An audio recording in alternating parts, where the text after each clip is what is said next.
Cyber నేరగాళ్ల ఆట కట్టిస్తోంది CBI. టెక్నాలజీని అడ్డుపెట్టుకుని ఆన్లైన్లో డబ్బులు కాజేస్తున్న అక్రమార్కుల భరతం పడుతోంది. ఆపరేషన్ చక్ర పేరుతో తనిఖీలు నిర్వహిస్తోంది. దేశవ్యాప్తంగా 32 ప్రాంతాల్లో తనిఖీలు నిర్వహించిన సీబీఐ 26 మందిని అరెస్ట్ చేసింది. అందులో 11 మంది విశాఖకు చెందిన వారుండడం కలకలం రేపింది. సైబర్ క్రిమినల్స్ రోజురోజుకు రెచ్చిపోతున్నారు. వేల కోట్ల రూపాయలు కొట్టేస్తున్నారు. ఉద్యోగాలు, కేసులు, వ్యాపారాలు, లాభాలు, ఇన్వెస్ట్మెంట్స్ పేరుతో నిత్యం కోట్ల రూపాయలు కొట్టేస్తున్నారు. మన దేశంలోనే కాకుండా విదేశీయుల్ని కూడా బురిడీ కొట్టిస్తున్నారు.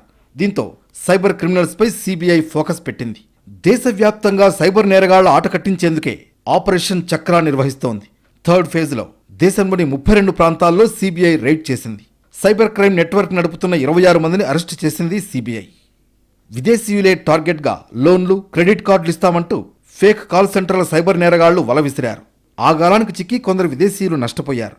విదేశీ ఏజెన్సీల నుంచి పక్కా సమాచారం అందడంతో రంగంలోకి దిగిన సీబీఐ పూణే, హైదరాబాద్, అహ్మదాబాద్, విశాఖపట్నం సహా 32 చోట్ల తనిఖీలు నిర్వహించింది.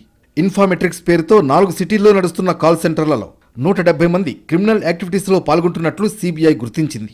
వీటి మూలాలు విశాఖపట్నం, హైదరాబాద్లలో ఉన్నాయని నిర్ధారించింది. అందులో 26 మందిని అరెస్ట్ చేసింది.